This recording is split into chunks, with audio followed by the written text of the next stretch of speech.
Play G3. Live from the News Center, this is News Channel 8 Today.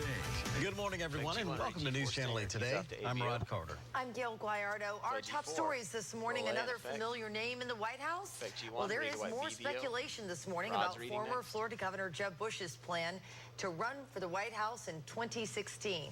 His son, George P. Bush, told reporters it's more than likely his dad will throw his hat into the presidential race. The comments were made while the younger Bush was campaigning for office in Texas. Four members of the Florida University Marching 100 are going to face a judge today. They are charged with felony hazing and manslaughter in the death of drum major Robert Champion. The four defendants are pleading not guilty in the case. 11 other band members were originally charged. Their cases were settled. Close, but not a win. In overtimes, the Bucks lost 19-13 to the Minnesota Vikings. The Bucks defensive tackle Gerald McCoy described the game as having a lot of ups and downs. The Bucks are hoping to pull it together in time to face the Cleveland Browns on November 2nd. It is 5:31 on this Monday morning. Julie Phillips, nice enough to wake up early with us this morning. Leafs fans got the day off. Yes, and great to be here this morning as she enjoys a much-deserved day off. This morning, as you're walking out the door, a little bit cool in some spots, like we've seen the past few days. Here in Homosassa, it's only 48 degrees, 52 in Crystal River, 51 in Brooksville. So northern spots, you want the jacket as you head out the door. But it's 54 in Arcadia, 60 in Sebring, still 69 in St. Pete. And overall, you can see, looking at clear conditions, no rain on the radar, and we're looking at another dry day due to that very dry air in place. So I want to check in at your school at Barrington Middle School this morning, mostly sunny.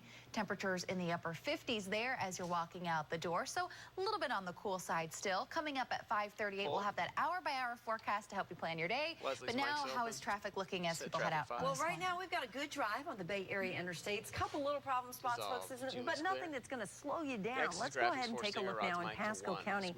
In the Port Richey area, we still have a collision working. Off to the side of the roadway, though, Little Road south of Ridge Road. So just be on the lookout for that if you're passing through. Meanwhile, this accident, again in Clearwater, northbound Roosevelt Boulevard, it is off to the side of the roadway as well, right at Airport Parkway. And again, a great drive on all of our Bay Area bridges. That's a look at weather and traffic on the 8s. Back to Rod and Gail. Play G4. All right, thanks. It's 5:32 and happening today. A Florida senator will demand some new safety measures in a massive automobile recall. 8 on your side has told you about this, warned you about these exploding airbags now blamed for killing 4 people and injuring dozens of others. Now, this morning, 8 on your side's Melissa Beckman is live in downtown Tampa with the latest on this. And Melissa, how exactly is Senator Bill Nelson getting involved? Good morning, Rod. Well, he will be here this afternoon at his office at the federal courthouse. He wants automakers to begin fixing this problem immediately. Now, if they can, because they're waiting for parts, he wants to make sure that American drivers have access to free rentals while they wait. Now, so far, 8 million vehicles here in the U.S. have been recalled because of this faulty airbag problem, and safety groups want that recall expanded to as many as 30 million cars, SUVs, and trucks here in America. The Takata Corporation installed the faulty airbags in vehicles from 10 automakers starting more than a decade ago. The defective airbags are thought to inflate with too much force, which could cause shrapnel to fly at drivers during accidents. Dealers say they're getting swamped with calls and requests, but say they simply cannot get those parts in fast enough. Now, Senator Nelson will be here at the federal courthouse at 1:30 to make this announcement. In the meantime, if you have not checked yet, you are urged to go online to make sure your vehicle is not part of this recall. And we have put a link up this morning. Just head to WFLA.com and look for the story on our homepage. Rod. All right, we'll do. Melissa, thank you very much. A Pasco County man is in the hospital this morning with serious injuries after a fire erupted in his home. The flames sparked at Wasatch Court in Newport Richey. Authorities tell us the man was airlifted to the hospital. He is now in critical condition, suffering from smoke inhalation and burns.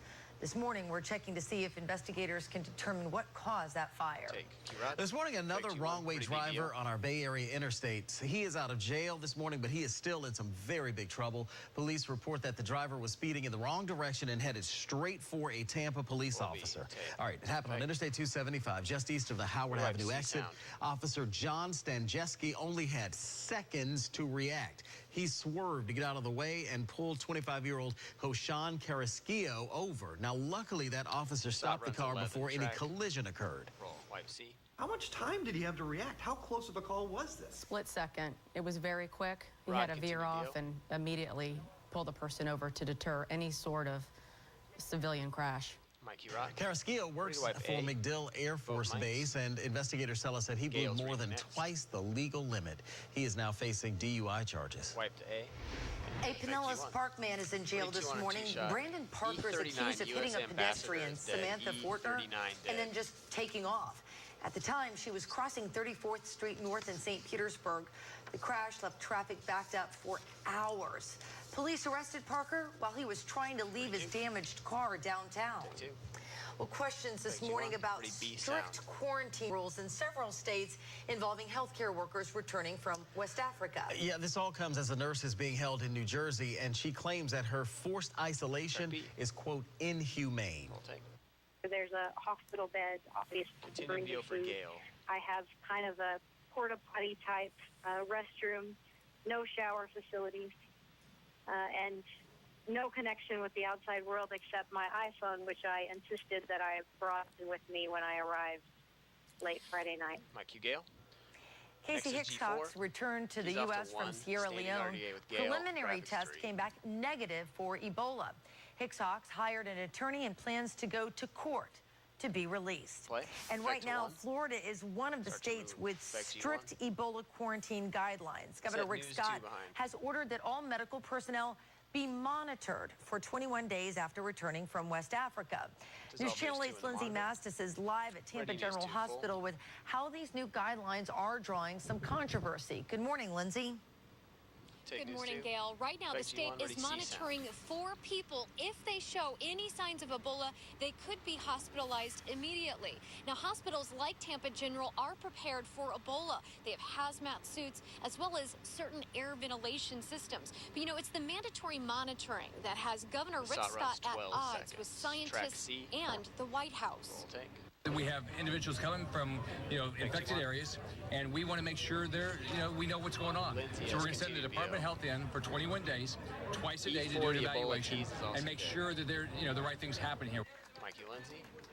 Governor Rick Scott said that while at a campaign event with New Jersey Governor Chris Christie, who has ordered mandatory quarantines in his state. Critics say these actions by Governor Rick Scott and others might actually be hurting the situation because mandatory quarantines could actually discourage health workers from the U.S. from traveling to West Africa to help. Gail? All right, thank you for the update so much, Lindsay. This morning, we are learning a lot more about the American doctor who tested positive for Ebola and how he is being treated in New York. That hospital has reported that Dr. Craig Spencer's symptoms are intensifying. He has also received plasma from Ebola survivor Nancy Wrightbull. New overnight, a second victim in the Washington State school shooting has died. 14-year-old Gia Soriano was one of 14 critically injured Friday when a fellow high school student opened fire inside the school's cafeteria. Her passing brings the death toll up to 3. Now, 3 students are still hospitalized in critical condition. Investigators are still trying to figure out why Jaden Freiberg opened fire at school. This is the second school shooting in Washington State just this year. It's 5:38 on this Monday morning. Julie's in for Lee Spann, and it's nice out there. It sure is. The last couple days have just been gorgeous. Beautiful weekend. Today going to be pretty much just as nice. I'll show you on your hour-by-hour forecast. Throughout the day, we just warm up a little bit quicker than we have been. Back up into the mid-80s as opposed to the low 80s like we've been seeing the last couple of days.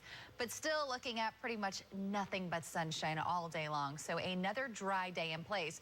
The reason it's going to be a little bit warmer, though, is due to that area of high pressure that has shifted a bit more east. So that easterly flow will help allow our temperatures to warm up a little bit quicker, and that's going to be the trend over the next couple of days as well. Above average temperatures towards the end of next week. Then you start to see some changes. That's a cold front we'll talk about in the full forecast. But first, Leslie, how are the roadways looking on this Monday? Not too bad. Looking better than they were, say, a half an hour ago. Let's see what's going on, folks. You've got a pretty good drive overall in the Port Richey area, an accident, but it's off to the shoulder. It's not going to slow you down at all. I just want you to be aware of it because it is still dark outside. Little Road south of Ridge Road. That's where that's located in the Port Richey area. Moving to the south, this one's off to the shoulder as well. Northbound Roosevelt Boulevard right at Airport Parkway. Let's take a live look at traffic. This is I-4 McIntosh. Looks fantastic. Earlier collision cleared. And this is a nice drive here on 275. Coming away from Bierce into downtown. Quick drive is only going to take you about 6 minutes. That's a look at weather and traffic on the 8s. Back to Rod and Gail. Take 2. All right, thanks so much. It's 5:40 this Monday morning. A small Florida town is still mourning the deaths of 6 children. Why officials claim 2 DCF workers could have done more to prevent this tragedy. And then high alert in Hawaii coming up. Preparations to protect people who live there from lava that's spewing from a volcano. And eager to move on. Still ahead why reasons some businesses say they're hesitant to hire recent college graduates. You're watching News Channel 8 today. 2:10 break. Watch Steve Harvey at 2.